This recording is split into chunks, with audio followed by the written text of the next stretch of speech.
Hugues Hector Zogo, vous êtes à ma droite. Bonjour. Bonjour Morey, bonjour Seth, bonjour également à tous les téléspectateurs et à tous les auditeurs qui nous suivent. Pourquoi vous avez choisi de vous asseoir à ma droite? C'est un plaisir de me retrouver à votre droite parce que ça me permet de bien recevoir votre charge émotionnelle. Non, mais vous avez dit que c'est celui qui reste à ma gauche qui reçoit la charge, non? C'est faux? Et vous fuyez la gauche et vous venez vous asseoir à droite? C'est pas ça? Pourquoi vous ne voulez pas dire ça aux téléspectateurs? Visiblement, oui. D'accord. Alors, donc, vous êtes prêt à recevoir la charge. Donc, bonjour, c'est Atemi. Bonjour Maury, bonjour Hugues, bonjour aux amis téléspectateurs et auditeurs également de Diaspora FM. Je ne jouerai pas le fuyard, j'assume. Vous l'assumez. Vous l'assumez. Je ne sais pas si vous avez suivi un peu les informations hier. Je sais que vous étiez vraiment tous occupés sur le terrain à d'autres choses, mais j'ai voulu quand même, si vous le permettez, ou si vous faites rapidement quelques recherches, qu'on parle de ce sujet-là qui concerne le renforcement de la sécurité en Afrique de l'Ouest. J'ai jugé important lorsque la nation en a parlé, le Bénin au cœur d'un exercice d'envergure. Je me suis dit qu'on ne peut pas ne pas en parler, puisque la sécurité, c'est également notre affaire, ça nous concerne au Bénin. Et quand on sait que c'est la marine qui s'en occupe avec, bien sûr, d'autres forces étrangères, on sait que depuis plusieurs années, la lutte contre la piraterie maritime est implacable, mais nous avons eu comme information qu'il y a encore, c'est comme s'il y a un retour de l'insécurité dans ce sens, d'où cet exercice-là de renforcement de la sécurité en Afrique de l'Ouest. Et puis, on nous annonce que le Bénin est au cœur de cet exercice-là, à la une d'un quotidien. J'ai lu porte-hélicoptère qui sera dévoilé ce matin. Voilà. Hugues Hector Zogo, vous voulez nous en dire un mot, s'il vous plaît, pour éclairer la lanterne des téléspectateurs et des auditeurs. De quoi il s'agit? Effectivement, comme vous l'aviez dit, sous la direction quand même du chef d'état-major général des armées, Fructueux Baguiti, on sait désormais... Et aussi la direction de l'amiral. Il y a amiral au niveau de l'armée les forces maritimes, c'est un amiral qui dirige. On va y revenir, oui. Donc on sait désormais que plusieurs stratégies se mettent en place pour permettre à ce que notre intégrité territoriale soit davantage renforcée. Et donc, quand on parle de l'intégrité territoriale, ce n'est pas que la terre. Oui, nous avons aussi les eaux. Oui, et nous avons l'air également. Nous avons l'air. Oui. On en parle très peu. Oui, c'est vrai. Et donc, du côté des eaux, comme vous l'aviez dit, au niveau donc, de la marine nationale, il y a des dispositions qui se prennent depuis quelques jours pour renforcer les capacités de ces différents acteurs qui se retrouvent dans la chaîne de défense. Et donc, il y a par exemple les forces françaises de la marine qui accompagnent nos éléments. Et effectivement, au cours de cette journée, il y aura le porte-hélicoptère qui sera dévoilé. Oui. Et tout ça, c'est des investissements qui sont assez lourds. Oui. Qui sont faits et qui permettent à notre nation de pouvoir faire face aux pirates. D'accord. Parce que de plus en plus, les pirates ne cessent pas, ils continuent de trouver des stratégies. Ils veulent contourner, tout à fait.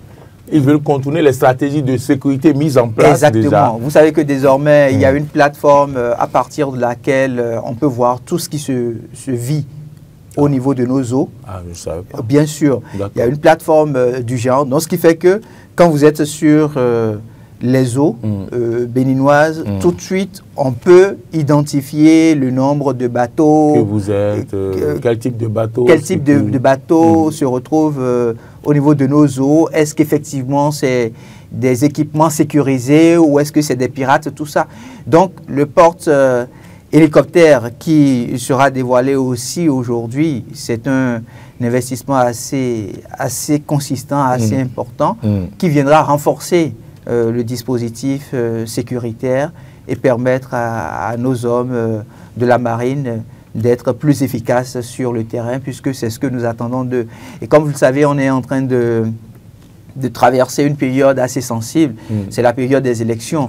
Donc il faut quand même sécuriser tous les espaces pour permettre aux citoyens béninois d'aller aux urnes dans de meilleures conditions. Très bien. Ouais. Je me retourne vers vous, cet Artémis. Je ne sais pas si vous avez des informations sur le nombre de jours que cette opération va durer, mais voilà, vous avez entendu Hugues Hector Zogo. Qu'est-ce que vous voulez ajouter? Juste ajouter que autant sur le domaine, on va dire, aérien que sur le domaine terrestre, le Bénin également s'active au niveau de la sécurité dans le domaine maritime, au niveau des eaux également. Donc l'opération qui a lieu actuellement s'appelle le Grand Nemo. Le Grand Nemo. Nemo. Exactement. Et c'est une opération conjointe qui rassemble des pays africains et également certains pays européens qui sont là. Et cela permet au Bénin de pouvoir renforcer premièrement son objectif qui est l'interopérabilité au niveau du domaine maritime, de renforcer également les dispositifs qui existent déjà et qui ont déjà fait leur preuve par le passé. Je veux parler notamment de dispositifs sécuritaires concernant les radars, concernant les drones et concernant également le travail qui se fait entre les pays qui sont juste à côté. Il y a une opération qui est conjointement menée par le Bénin, le Togo et le Nigeria au niveau maritime pour assurer la sécurité. Opération tripartite alors. Exactement, pour assurer la sécurité des eaux au niveau de ces trois pays-là. Et il y a également celui-ci qui arrive et le clou de cette opération Nomo, c'est la découverte du quai qui va nous permettre le quai qui va nous permettre de voir l'hélicoptère qui sera montré au public et par lequel on pourra également se rendre compte que dans un domaine aérien, le Bénin ne lésine pas les moyens pour pouvoir s'assurer que tout va bien. Vous savez, comme moi, que le domaine maritime se trouve être l'un des domaines par lesquels vous pouvez vous faire facilement attaquer par des forces qui ne sont pas porteuses de bon augure. Parce que vous savez que c'est déjà arrivé par le passé. Bien sûr. Où l'ex-centre international de Cotonou a été attaqué de la mer. Oui, voilà. Oui, bien sûr. Les CIC. CIC, tout à fait. Les CIC, bien sûr. Et donc, aujourd'hui, on prend toutes les dispositions de notre côté pour que cela ne puisse plus arriver et pour montrer également que nous sommes un État sérieux qui s'occupe de la sécurité des biens de tous les habitants qui y vivent, mais également qui s'occupe de l'intégrité du territoire national. Et quand on parle de territoire, on ne parle pas que de terre, on parle également d'air, on parle également de mer. Et donc, toutes nos régions, toutes les régions qui appartiennent au Bénin doivent rester sous le contrôle de l'État béninois. Très bien. Puisque nous parlons de sécurité, permettez-moi quand même d'aborder un dernier aspect avant de changer de sujet. Quand même, depuis plusieurs mois, nous n'avons plus de nouvelles. Nous ne souhaitons pas qu'il y ait des attaques à la frontière sur nos sites, mais nous n'avons plus d'informations comme avant où il y a des attaques et autres. Une sorte d'accalmie après une vaste opération de notre garde nationale. Voilà, et j'espère que vous aussi, vous avez senti comme moi. Oui, tout comme les Béninois, et ils en sont d'ailleurs fiers aujourd'hui, parce que, vous voyez, ça fait quand même plusieurs années qu'on est en train de vivre ce triste scénario auquel les différents États sont confrontés, même ceux des autres continents sont confrontés. Et donc, au fur et à mesure, chaque hiérarchie militaire travaille à trouver des stratégies adéquates pour pouvoir contrecarrer les stratégies mises en place par l'ennemi. Les débuts sont toujours difficiles parce que ce n'était pas une guerre à laquelle nous étions confrontés. C'est une guerre asymétrique. On n'en avait pratiquement pas idée. On ne savait pas ce que ça représentait concrètement. On en entendait parler au niveau des autres pays, mais chez nous, ça ne faisait pas partie de nos quotidiens. Et donc, les premières années ont été des années très difficiles pour nos forces de défense nationales. Il faut l'avouer, le peuple béninois aussi s'est retrouvé le cœur lourd, le cœur meurtri, toutes les fois où on avait eu un de nos soldats qui avait rendu l'âme sur le terrain. Et on portait toujours la prière de ce que, vivement qu'un jour, on parvienne à obtenir les meilleurs équipements, qu'on parvienne à obtenir suffisamment de moyens pour pouvoir faire face à l'ennemi, parce que ne nous leurrons pas, l'ennemi est très bien équipé. Au jour le jour, il arrive à acquérir de nouveaux équipements, et donc dès qu'on arrive à mettre la main sur eux ou sur quelques-uns, les équipements qu'on découvre sont quand même des équipements de dernière génération, pratiquement. Et donc, aujourd'hui, avec les stratégies qui ont été mises en place par la hiérarchie militaire, l'investissement fait par notre gouvernement au niveau du ministère délégué à la Défense, tout ça nous réconforte et nous permet de constater qu'il y a eu un peu plus d'accalmie. C'est le souhait. On va espérer que cette accalmie qu'on est en train de vivre aujourd'hui et qui ne nous permet plus de parler pour autant de ce terrain de bataille où tout le temps ce sont les ennemis qui arrivent à nous dicter leurs lois et en nous faisant perdre nos braves soldats, parce que même quand on arrive à perdre un seul soldat, ça devient pour toute la nation un deuil. Et donc aujourd'hui, on peut quand même se féliciter de ce que les investissements sont faits, les stratégies sont trouvées, nous avons de vaillants hommes sur le terrain, nos prières vont les accompagner pour qu'un jour nous puissions définitivement faire partir ces acteurs-là loin de nos frontières, parce que c'est le grand défi. Ce n'est pas un combat qui va prendre peut-être fin d'ici demain. Ça va être assez long, parce que aujourd'hui le Bénin se retrouve pratiquement seul à faire face à une zone assez stratégique où plusieurs États auraient pu se retrouver. Et c'est d'ailleurs ce qui a fait qu'on a pu perdre certains éléments par le passé. Mais Dieu aidant, on est en train de trouver les meilleures stratégies, et je crois bien que ça va pouvoir perdurer. Je crois aussi que notre pays trouvera davantage de moyens pour acheter autant que possible des équipements pour renforcer l'équipe qui est sur le terrain et leur permettre un de ces jours de dire « nous avons vaincu cette guerre asymétrique », parce que c'est un souhait que nous nourrissons de tous nos voeux. Cet atelier, vous êtes à ma gauche, vous allez recevoir une patate chaude tout de suite. Est-ce que le fait que nous n'avons plus d'informations, est-ce que ça veut dire qu'il n'y a plus d'informations à véhiculer, ou bien c'est le fait que ceux qui sont à l'affût des informations et qui les révèlent à la population ne sont plus en position de le faire? J'espère que vous me comprenez à demi-mot. Tout à fait, tout à fait. Je vous comprends à demi-mot, et je vais vous répondre entièrement avec des mots entiers. Je crois qu'on va partir de cet adage qui dit que pas de nouvelles, bonne nouvelle. Donc si on ne reçoit pas d'informations, ça veut dire que sur le terrain, ça va beaucoup mieux. Et si on s'en tient à tout ce qui a été préalablement fait, parce que quand c'est arrivé, c'est un état nouveau pour nous, nous n'avons jamais été par le passé confrontés à cela, nous avons titubé un peu à pouvoir mieux faire face à ces attaques-là. Mais au final, des solutions ont été trouvées, des voies ont été trouvées, et même le bataillon dont vous parlez a été mis en place, une équipe spéciale a été mise en place, déployée sur le terrain pour pouvoir pallier définitivement aux offensifs de ces forces ennemies. Donc, ils ont fait un grand travail.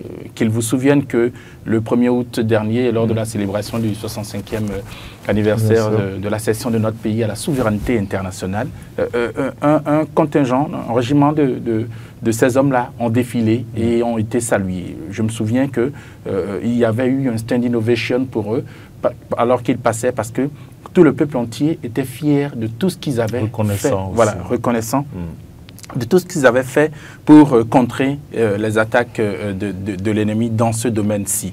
Maintenant, je suis heureux d'une chose, que nous ayons pu finalement, au niveau de l'État central, pu finalement trouver les voies et moyens pour pouvoir les contrer quelque peu, de sorte à ce que nous soyons dans cette situation dont on peut se sentir un peu fier maintenant. Mais je voudrais être rassurant, et je suis sûr que c'est le cas au niveau des forces de défense et de sécurité de notre pays, que nous ne dormons pas sur nos lauriers et que nous continuons à travailler pour que ces forces-là ne puissent pas reprendre du gain sur de la bête. Voilà, voilà. Qu'ils ne puissent pas reprendre des forces sur nous, et que cette situation d'accalmie-là puisse partir et parvenir finalement à une situation de paix, et on pourrait oublier totalement que entre-temps nous avons été envahis par des forces djihadistes, par des forces terroristes, d'où qu'elles viennent, et qu'elles ont essayé de déstabiliser notamment nos limites frontalières, mais également certains intérieurs de nos terres. Donc, je voudrais me rassurer par rapport à cela, et je m'en arrêterai là pour l'instant. On va passer au deuxième sujet de cette analyse, de cette phase d'analyse. Oui, la Croix aujourd'hui rend hommage à Monseigneur Barthélemy Adoukonou. On va en parler. C'est un digne fils du Bénin. Vous l'avez connu, comme moi également. Monseigneur Adoukonou titre La Croix ce matin, la fin du parcours terrestre d'un grand serviteur de Dieu. Quand on parle de Monseigneur Adoukonou, de qui parlons-nous, Hugues Zogo? Alors, quand on parle de Monseigneur Barthélemy Adoukonou, la première chose qui vient à l'esprit de tout Africain, c'est l'inculturation. L'inculturation, c'est la valeur immense à laquelle tout Africain fait référence, parce que vous savez, quand les missionnaires nous ont rejoints en 1861 au Bénin pour nous apporter l'évangélisation, pour nous apporter l'évangile, je vais dire, pour être plus précis, ils nous ont apporté l'évangile avec l'âme de l'Occident. Et donc, à un moment donné, il fallait que les Africains, en l'occurrence les Béninois, puissent trouver la formule idéale pour mettre en valeur la culture africaine, la culture béninoise, au cœur de l'Église universelle. Et donc, le serviteur qui a le plus travaillé à cette valeur-là, c'est Monseigneur Barthélemy Adoukonou. D'accord. Prêtre à 24 ans. Il nous a quittés à l'âge de 83 ans. Et aujourd'hui, nous pouvons dire que c'est un grand homme de culture que l'Église du Bénin, l'Église du monde entier a perdu. Quand vous allez même à Rome et vous évoquez le nom de Monseigneur Barthélemy Adoukonou, tout de suite on pense à la tradition. On pense aux valeurs fondamentales de vie qui existent au cœur de la tradition africaine. Et donc, durant tout son séjour parmi nous sur Terre, il n'a mis qu'en valeur que la culture africaine. Il a amené l'homme noir à croire davantage aux valeurs africaines, aux valeurs culturelles africaines. C'est ça. Parce que quand on parle de l'Église universelle, quand on parle de l'Église catholique romaine, beaucoup n'accordent pas pour autant de crédit à nos valeurs ancestrales. Il y a par exemple ce qu'on appelle le Mewi Wendo, Oui.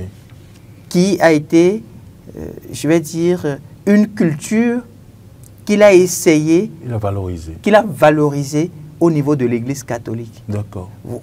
Voyez-vous, quand un prêtre arrive un prêtre et plus tard un évêque arrive à travailler davantage sur la culture, sur l'identité africaine, au point de révéler ce qu'il y a de plus beau, ce qu'il y a de plus formidable, et demander à ce qu'on puisse l'intégrer maintenant dans les coutumes de l'Église, dans les rites de l'Église. Il y a de quoi pouvoir célébrer la grandeur de cet homme-là. Prenez le rythme adyogan. Le rythme adyogan, par exemple, est parti d'une part de nos couvents. Voyez-vous? Mais il aura fallu que l'Église s'ouvre parce que ces enfants africains ont pu permettre d'expliquer que dans nos couvents, il n'y a pas que du diable, comme certaines personnes se permettent de le faire comprendre. Tout le temps, quand on parle des couvents ou quand on parle de l'Afrique, à travers sa culture, ce que l'on veut voir ou ce que l'on veut véhiculer tout de suite, c'est le diable. Le diable. Alors qu'en réalité, nous avons énormément de richesses au cœur de notre culture africaine qui devrait être valorisée au même titre que ce qui se vit au niveau de la culture européenne, ce qui se vit au niveau de la culture américaine, par exemple, et qui a été, à un moment donné, au service de l'Église universelle. Et c'est en cela que l'encyclique de pape Jean-Paul II, le Saint-Pape Jean-Paul II, Fides et Ratio, foi et raison, a pu prendre toute sa richesse. Parce que c'est à travers ces travaux-là présentés par Monseigneur Barthélemy Adoukonou que l'on a pu découvrir qu'effectivement, on pourrait accorder énormément de crédit à ce qui se vit aussi en Afrique pour que l'Église universelle parvienne à porter autrement l'Afrique. D'accord. Vous avez vu le pape Benoît XVI de regretter mémoire qui est aussi venu au Bénin pour signer le document post-synodal Africain-Nounous. Parce qu'il y a eu des citoyens, des prêtres africains qui ont démontré qu'effectivement l'Afrique regorge de richesses inéluctables sur lesquelles on pourrait se baser et apporter le message d'espérance. Oui, c'est vrai, nous avions reçu l'Évangile, mais avant que l'Évangile ne parvienne à nos communautés, nous connaissions ce qu'on appelle la paix. Parce que le message que nous apporte l'Évangile, c'est le message d'amour. Mais avant que l'Évangile ne parvienne au peuple d'Afrique, aux communautés béninoises, nous étions avec nos aïeux en train de développer les valeurs de l'amour. Et comment est-ce qu'on a pu mettre en valeur toutes ces richesses-là? Aujourd'hui, on peut quand même s'intéresser au parcours de Monseigneur Barthélemy Adoukonou pour se permettre de dire oui, effectivement, il a pu faire un travail extraordinaire et l'Église du Bénin a pu lui être reconnaissante à travers les hommages qu'on a pu lui rendre lors de ses obsèques. Et que nous lui rendons ce matin grâce à vous. Vous avez raté votre vocation de prêtre ou c'est vrai. Qu'est-ce qui s'est passé? Je ne comprends pas. Parce que vous dites si bien les choses que je me croyais devant un père. Je me disais, est-ce que c'est Hugues Hector Zoukou ou bien cette père? C'est vrai que j'aurais pu me retrouver au séminaire, mais je ne regrette pas le fait de vivre aujourd'hui la vocation de vie maritale. Et d'être à ma droite. Exactement.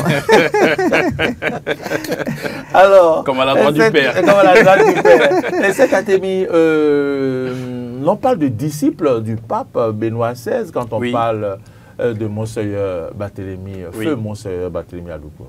Il était très attaché avec le pape de regretter mémoire, le pape Benoît XVI. Il était le secrétaire du dicaster culturel du Vatican.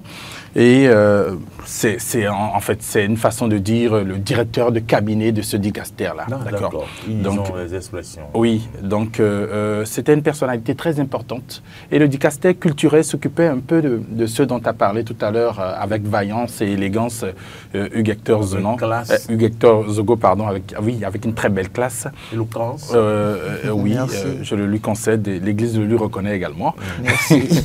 Je crois qu'il a, d'abord, pour parler de Monseigneur Barthélemy Adoukonou, il faut parler de l'essence, parce qu'il vient de la famille Agonglo, à Abomey. Donc c'est un digne fils, c'est un prince. On va dire de cette façon-là. Et de toute façon, il est prince. Donc, il porte les valeurs endogènes, les valeurs de chez lui, les valeurs de nos cultures, d'accord? Il devient prêtre à seulement 24 ans, mais il reste ancré là-dedans.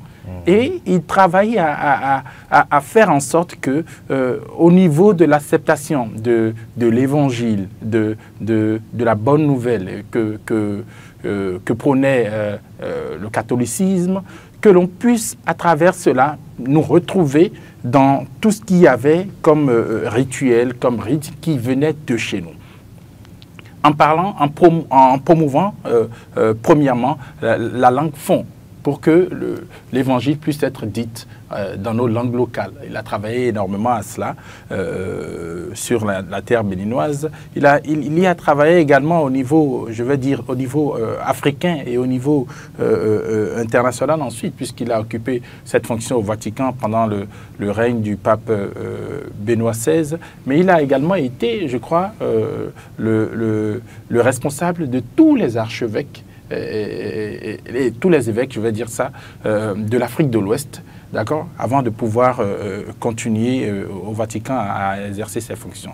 Mais je voudrais premièrement dire de l'homme deux choses. Premièrement, c'est une personne qui, au niveau culturel, était totalement ancrée, qui n'a jamais abandonné ses origines. C'est pour ça que quand on écrit de lui que c'est un homme de culture que nous perdons, c'est totalement vrai. Il connaissait la culture africaine, il connaissait la culture béninoise et il a toujours promu à tous les endroits où il se retrouvait. Et donc, et pour cela, il a été une personne à qui on a toujours accordé du crédit, à qui on a toujours accordé du prix, tant au niveau de ses pairs au Bénin, en Afrique, que dans le reste du monde. Deuxièmement, c'était une personne qui restait être, en fait, on a dit un disciple du pape Benoît, mais je veux dire d'abord un prêtre de Dieu. Il était vraiment prêtre de Dieu. Il a accepté sa vocation de prêtre, il a exercé avec foi, avec abnégation et avec amour, en étant une personne qui avait un grand sens, une grande facilité à pouvoir rassembler les gens. Et c'était quelqu'un qui, à chaque fois qu'il se retrouvait dans une communauté, il parvenait toujours à s'imprégner, à s'impliquer des réalités de cette communauté-là. Et partant de ces réalités-là, pouvoir leur faire accepter sa personne à lui et la personne du Christ. Donc, faire passer le message du christianisme. Donc, c'est une personne qui, non seulement connaissait les valeurs endogènes, les valeurs culturelles, mais savait les exploiter au fur et à mesure qu'il se retrouvait dans une culture ou dans une autre culture. Ce sont de petites choses que tout le monde n'a pas, que peut-être vous et moi n'avons pas, mais que lui, il avait et qu'il savait mettre à profit à tous les endroits où il allait, que ce soit en Afrique, en Europe ou dans le reste du monde. Partout où il passait, il arrivait à se faire comprendre, il arrivait à faire passer le message qui devait être passé. Il ne faut pas être n'importe qui pour occuper la fonction qu'il a occupée près du pape, pardon, de regretter mémoire Benoît XVI, et pendant tout ce temps-là. Et donc, c'est un personnage très important que le clergé béninois, que l'Église béninoise perd, mais nous restons fiers du parcours qui a été le sien nous restons également convaincus que par la suite, d'autres prêtres, d'autres évêques béninois arriveront et feront également un grand parcours pour que le Bénin ait toujours cette grande place-là qu'elle a au niveau du Vatican de l'Église internationale. Nous faisons un clin d'œil et présentons donc nos condoléances à la conférence épiscopale du Bénin, mais également à tous les prêtres, du Bénin, à tous les séminaristes qui nous suivent en ce moment, mais aussi même ceux qui sont allés au séminaire, qui ont quitté, on les appelle les séminaristes, non? Qui ne sont pas allés au bout, on les appelle séminaristes. Oui, voilà, puisque certains parmi eux ont côtoyé Monseigneur, voilà, on leur présente nos condoléances également. Oui, vous avez quelque chose à ajouter. Je voudrais quand même lire un extrait d'un témoignage qui a été partagé par un docteur de l'Église.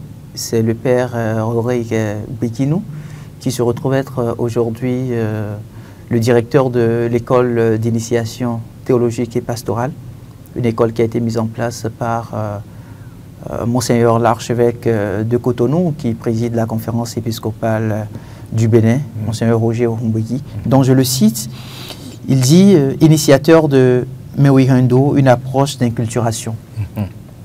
D'autres personnes plus avisées évoqueront mieux que moi la réalité du Mewihendo, laborieux effort anthropologique et théologique pour découvrir et discerner les semences du Verbe, les pierres d'attente présentes en toute culture.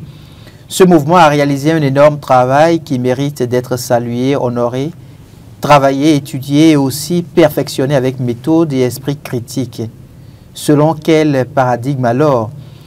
Le Mewihendo restera un Beto Wendo, appelé à accueillir le Bedoto Wendo, à partir du lieu fondamental et fondateur qu'est l'incarnation, Jean 1, 14, et jamais à partir des cultures toujours relatives et limitées. Partir d'abord des cultures expose à des incompréhensions comme l'a manifesté Fiducia Supplicat, tant dans sa réception que dans la réponse de l'épiscopat africain. Toute inculturation authentique ou toute véritable théologie ne peut se passer du creuset de l'incarnation rédemptrice. Comme le répétait Alioune Diop, qu'aimait citer Monseigneur Adou Konou, je cite, la culture est de l'homme. Fin de citation. En partant de la révélation dont le sommet indépassable est l'incarnation rédemptrice, la théologie ou l'inculturation échappe à toute autoréférentialité personnelle et culturelle qui exacerbe même inconsciemment nos susceptibilités culturelles maladives. Par ailleurs, l'éminent théologien Joseph Ratzinger, maître de Monseigneur Barthélemy Adou Konou, sous la direction de qui il défendait sa thèse de doctorat le 25 mars 1977 à l'université de Ratinson, l'avait justement perçu en 1993 en recommandant que l'inculturation s'ouvre à l'interculturalité, comme il l'a plus tard souligné dans Afrique Nounous, numéro 38. Donc Afrique Nounous dont j'ai parlé tout à l'heure. Et démarche dont l'élève a souligné plus d'une fois en diverses conférences la pertinence. Il reste que la méthode de l'interculturalité féconde davantage le Mewihendo. Ainsi sera mieux apprécié, purifié et sauvegardé l'immense œuvre théologique du grand théologien béninois africain. Monseigneur Barthélemy Adou Konou laisse à notre Église un héritage non seulement à conserver, mais également à faire fructifier par de nécessaires dépassements. Il aimait rappeler à la culture occidentale, face à cette dérive obvie, que l'homme est tout court, est trop court. De même, le Rwendo tout court est trop court. Le Mewihendo tout court est trop court. Mais de l'incarnation, il devient à la fois particulier et universel. Monseigneur Barthélemy Adou Konou, par l'intercession de Marie, Notre-Dame de l'Incarnation, soit à présent accueilli par l'esprit de l'universel concret dans le Mawuwendo. Mawuwendo. Vous mesurez donc, oui, bien sûr. La richesse sémantique. Mawuwendo, et puis il part dans le Mawuwendo. il est accueilli dans le Maouendo. Ce qui voudrait dire que l'Église du Bénin aujourd'hui se met déjà dans la dynamique de faire grandir l'héritage que Monseigneur Barthélemy Adoukonou nous a laissé. Et ça, c'est assez... Le père, donc... le père Rodrigue Gbeguinou. Le père de Mewi. Le père de Mewi Wendo, exactement. Ouais, on va dire oui. C'est lui qui a travaillé à l'inculturation du Mewi Wendo, qui aujourd'hui est exécuté au niveau de l'Église catholique béninoise. C'est lui, c'est Monseigneur Barthélemy Adoukonou. D'accord. Comme le père de... Comme Aimé Césaire. Oui, comme Aimé Césaire. Oui, le père de la négritude. La négritude. Oui. Voilà. La négritude. Voilà. Aimé Césaire, les peuples. Très bien. Merci. Merci à vous, chers vaillants analystes politiques, pour cet hommage rendu à Monseigneur Barthélemy Adoukonou sur ce plateau. C'est important que nous puissions... au quotidien La Croix. Oui, c'est important que nous puissions de temps à autre visiter le parcours de nos prélats. Vous savez qu'aujourd'hui, il y a par exemple... Son Éminence Bernardin Cardinal Ganty, oui. Qui reste aussi une très grande figure de l'Église universelle. Absolument. Et l'Église du Bénin est en train de travailler progressivement, avec l'aide de Dieu, à ce que l'on puisse parvenir à pouvoir le canoniser. Et donc, si nous ne mettons pas en valeur ce que nos pères dans la foi nous ont apporté comme richesse, comme héritage, les autres nations ne le feront pas. Et d'autres ne viendront pas faire. D'autres ne viendront pas le faire. Ça doit venir de nous-mêmes. Donc, il faut inéluctablement que ce soit des citoyens béninois qui puissent mieux parler de leur père dans la foi pour démontrer au monde entier qu'en réalité, le travail qui a été fait en tant que missionnaire, qu'il y a eu effectivement des brebis qui ont pu comprendre le message laissé. Et donc, je vous remercie pour avoir pris l'initiative aujourd'hui que nous puissions nous intéresser à ce titre publié par le journal catholique. On s'est éloigné un peu de la politique. Exactement.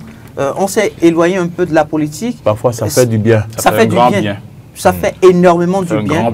Parce que ça permet, pourquoi pas, aujourd'hui, à plusieurs compatriotes de découvrir la figure de Monseigneur Barthélemy Adoukonou. On parle très peu du journal catholique La Croix quand il s'agit du relais de nos unes. C'est vrai. Parce que... Mais le vendredi passé, on en a parlé. Bien sûr. Et je disais que le quotidien s'invitait dans la politique, avec deux duos en un. Vous vous rappelez exactement de cette affaire-là? Le débat avait tourné autour de ça, en fait. Un boulevard, boulevard ouvert, voilà. Pour Romuald Wadaï. Voilà. Surtout que c'est un hebdomadaire qui ne paraît que les vendredis. Donc, ah ouais? Oui, ils ne font leur publication que les vendredis. Pour Wadaï, donc, on va peut-être espérer vous retrouver sur les plateaux du vendredi avec le journal La Croix. Ben, pourquoi pas? Ils ont de très bons titres. On peut l'adopter et voir si les vendredis... parce que si déjà le quotidien peut s'inviter dans la politique, alors on peut espérer que de temps en temps... ils vont le faire. Il y a aussi le père André Quenom qui s'est retrouvé à travailler énormément en tant que directeur de publication. Père son âme, du journal La Croix. C'est d'ailleurs lui qui a suffisamment révélé le journal La Croix, je vais dire, au peuple béninois à travers Res Publica. Cette rubrique-là qu'il a pu initier et qui recevait plusieurs politologues, en l'occurrence,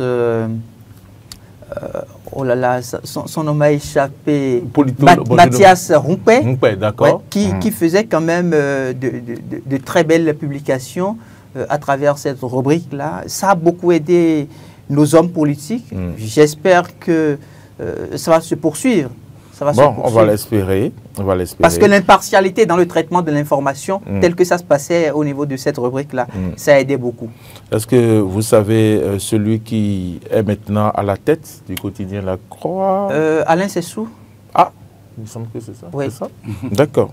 C'est un père également? Non, c'est un laïc. Ben, j'ai rencontré quelqu'un qui est à la tête du quotidien La Croix. C'est un père et il s'est présenté à moi puisque il me semble qu'après, celui dont vous parlez, c'est un père qui est à la tête maintenant du quotidien La Croix. Okay. Oui, ça veut dire qu'Alain Sessou doit pouvoir se retrouver en tant que directeur, en tant que rédacteur en chef. Je vais chercher son nom. Je cherche son nom rapidement. Oui. De toute façon, on va se permettre quand même Michael Gomé.